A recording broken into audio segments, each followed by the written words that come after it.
তো সনাতনের অপমান মানবতার অপমান। জটা কেটেছে, গলায় ঘাড়ে কোপ মেরেছে, এ লজ্জা রাখার জায়গা নেই। এখানে তো মুনি ঋষি সন্তদের ভূমি পশ্চিমবঙ্গ। এখান থেকে স্বামী বিবেকানন্দ তো গেরুয়া বসন পরে পৃথিবীতে ভারতের স্থান সুউচ্চে তুলেছিলেন। এখানেই তো শ্রী চৈতন্য দেবের ভূমি, এই মাটি। এই মাটি থেকেই তো স্বামী প্রণবানন্দ সৃষ্টি হয়েছে। এই মাটি সন্ত সমাজের মাটি। সবাই রাজনীতির ঊর্ধ্বে উঠে সন্ত সমাজকে সম্মান করে, শ্রদ্ধা করে। তার জটা কাটা হয়েছে, গলায় কোপ দেওয়া হয়েছে। উনি তো কাউকে আঘাত করে কথা বলেন না, তিনি তার সনাতন ধর্মের পক্ষে প্রচার করেন। এতে আপত্তির কি আছে? মোথাবাড়িতে হিন্দুদের দোকান ভাঙা হয়েছে, নওদাতে হিন্দুদের পানের বরজ আগুন লাগিয়ে দেওয়া হয়েছে, বিভিন্ন জায়গায় হিন্দু মন্দিরে চুরি হচ্ছে, ভাঙা হচ্ছে, হিন্দুদের ধর্মীয় অনুষ্ঠান করতে গেলে পুলিশ বাধা দিচ্ছে, রামনবমীর গেট করতে গেলে বলছে বাধা দিচ্ছে। এইখানেই আজকে করেছে চণ্ডীপুরে। এনএইচ থেকে অনুমতি নিয়ে আসুন। মমতা আর তার চোর ভাইপোর যে ছবি দিয়ে গেটগুলো সারা বছর ঝুলে থাকে, ওদের কোন বাবার অনুমতি নিয়ে করে ওরা? রামনবমী তো বিজেপির প্রোগ্রাম নয়, হিন্দুদের প্রোগ্রাম। তাতেও যদি বাধা দেয় তাহলে বুঝতে পারছেন পশ্চিমবাংলার হিন্দুদের অবস্থাটা কেমন। আমি অন্য ধর্মের লোকেদেরকে, তাদেরকে সমালোচনা করব না, সমালোচনা করব এই রাজ্যের পুলিশ এবং মমতা ব্যানার্জির, যিনি নিজে অন্য ধর্মের ধর্মীয় অনুষ্ঠানে, খেলাফত কমিটির অনুষ্ঠানে দাঁড়িয়ে হিন্দু ধর্মকে গন্দা ধর্ম বলেন। তো পুলিশ তো উৎসাহিত হবেই। পুলিশ মন্ত্রী যদি হিন্দু ধর্মকে গন্দা মানে হিন্দিতে বাংলায় নোংরা, নোংরা ধর্ম যদি হয়, মুখ্যমন্ত্রী যদি বলেন প্রকাশ্যে, লাইভ হচ্ছে, মানুষ শুনছে, হাজার হাজার মানুষ সেখানে নামাজে গেছিলেন, তারা শুনছেন, তারা হাততালি দিচ্ছেন, আর মুখ্যমন্ত্রী বলছেন আমি গন্দা ধর্মের বিরোধী। মুখ্যমন্ত্রী বলেছেন সকালে, উৎসাহিত হয়ে দাসপুরের হিন্দু বিরোধীরা, যারা আমাদেরকে কাফের বলে মনে করে, যারা মনে করে হিন্দুদের শেষ করতে হবে, তো মোগল পাঠানের সময় থেকে চলছে। তারা হিরণময় প্রভুকে পেয়েছে মাঝরাতে, যা করার করে দিয়েছে। এর জন্য দায়ী কোনো সম্প্রদায়ের লোক নয়, এর জন্য দায়ী রাজ্যের মুখ্যমন্ত্রী মমতা ব্যানার্জি এবং তার পুলিশ। ফালতু লোকের কথা বলবেন না তো আমার সামনে।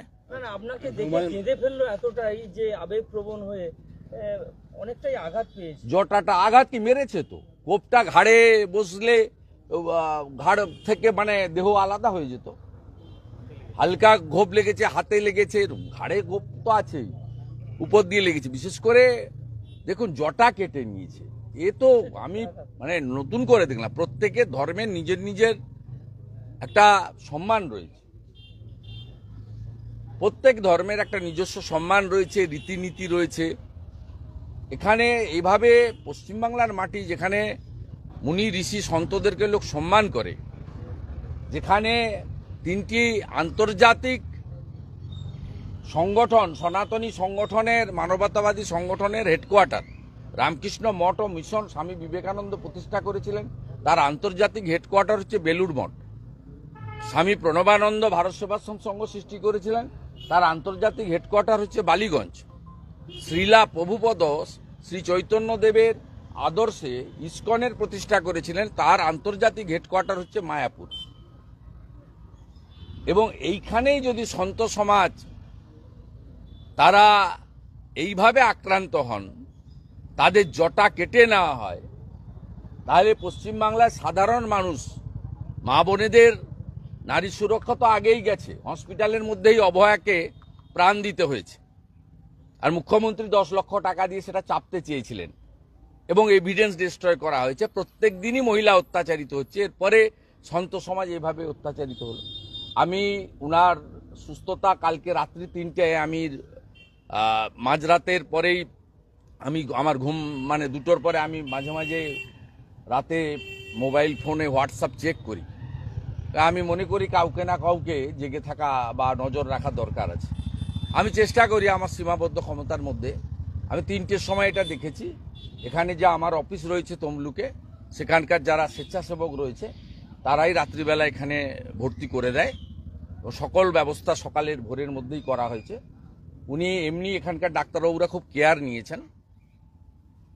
তাদের সকলের একজন সন্তের প্রতি, যিনি তার কৃচ্ছ সাধন, ত্যাগ, শৃঙ্খলিত জীবনযাপন, আহার থেকে শুরু করে তার সবটাই সাত্ত্বিকতায় মানে পরিপূর্ণ।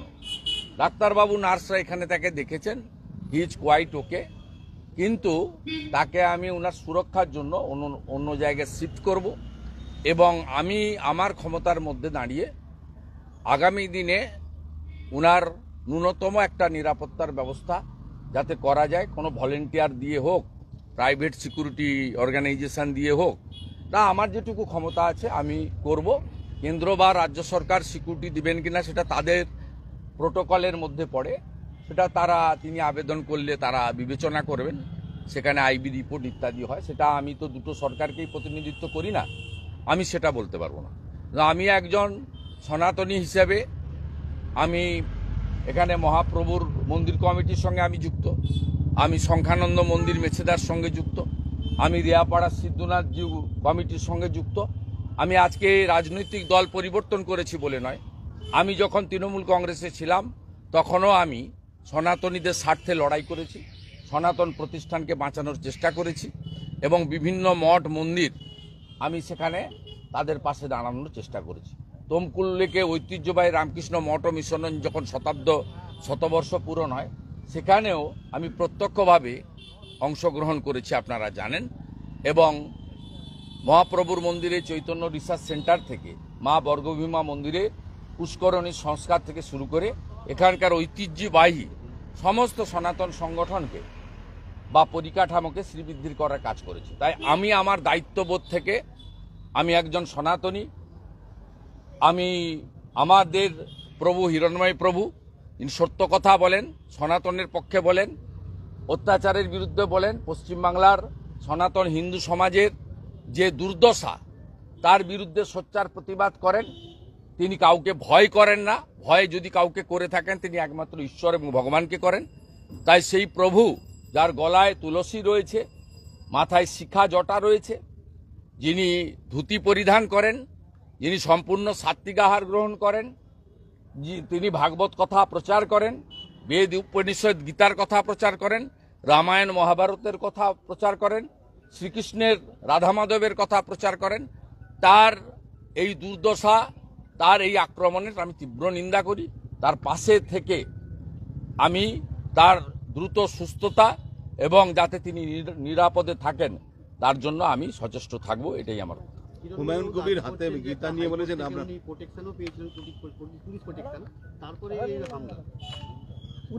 আমি অর্ডারের কপিটা দেখিনি, ওনার উপর আগেও 3বার হামলা হয়েছিল, তারপরে উনি প্রোটেকশন পেয়েছিলেন। ও অনেক জায়গায় পুলিশ উনাকে ডেকে এনে থানায় বসিয়ে রেখেছে, কালিয়াচকের থানায় উনাকে বসিয়ে রেখেছিল অনেকক্ষণ ধরে, 7-8 ঘন্টা। আমি ইন্টারফেয়ার করেছিলাম তো।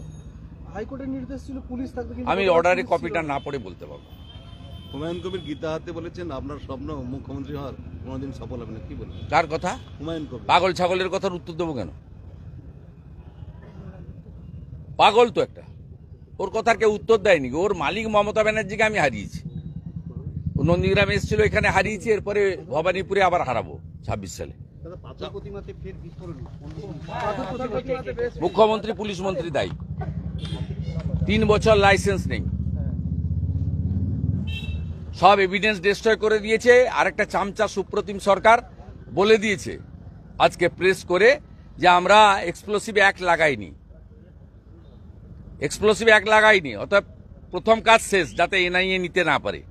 দ্বিতীয় কাজ হচ্ছে আগামীকাল দেখবেন বঙ্কিম হাজরা, মন্টুরাম পাকিরা আর সমীর জানা 3 জন কর্মচারী গিয়ে ডিএমকে সঙ্গে নিয়ে 2 লক্ষ করে টাকা দিয়ে আসবে। এটা ননস্টপ চলছে, এগরার খাদিকুল থেকে কয়েকদিন আগে কল্যাণী থেকে ননস্টপ। মমতা যতক্ষণ